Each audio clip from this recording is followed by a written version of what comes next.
So what we're trying to do is, in our kind of mission to help young people drive for sustainable growth, together with Net Impact as our partners, to start sharing practical and actionable insights and learnings from an intrapreneurial and an entrepreneurial perspective.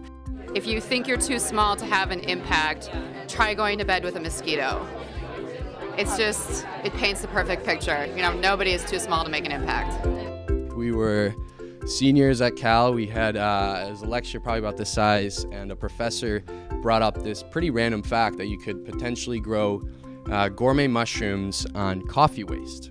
I had just signed an offer to be an investment banker. I worked at Morgan Stanley in New York in their media and telecom group, but something about that idea sounded so simple, like it just sounded kind of cool. So we, instead of researching, we went and did something. And I think that's probably the first time we realized that that's what entrepreneurship is all about. It's stop researching and do stuff. It took us a little longer than it should have, but by 2010, we designed a little box. That's the one we put in Whole Foods first, and we were able to go from 800 square feet to 10,000 square foot warehouse.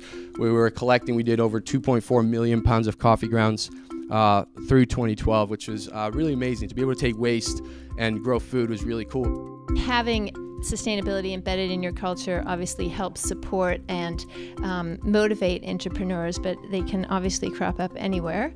This is Michael Fisher. He's a transportation analyst. He knew that we were striving to minimize our carbon footprint, and so he took it upon himself to evaluate the environmental cost of all the different ways in which we transport our product. He was not asked to do this, he just did it, and it's made an incredible difference for us. At the end of the day, what is your responsibility to the environment? What is your responsibility to the social community that you live within? And what is your responsibility to your employees that work for you? If you're only in business for profits, I would argue that 5 years, 10 years, 15 years down the road, you're most likely not going to be here. Enter a woman named Sylvia Lignato. So we call her our Dove pioneer. She actually had a true belief that we had not only the opportunity to be so much more, but we actually had the responsibility to give back. We don't just state this purpose, we actually tangibly get our hands dirty and actually go out into things like the schools to keep this commitment alive. The current generation of kids is the first generation ever slated to live shorter lifespans than their parents. So we started out on a mission. We wanted to not just start making food and getting it to kids, but we wanted to build lifelong healthy eaters. And we've grown from being 6 of us in a kitchen making meals and delivering them to schools every day to now being over 1,000 employees. I think the key message from Unilever is authenticity, and the idea is be who you are and don't shy away from that.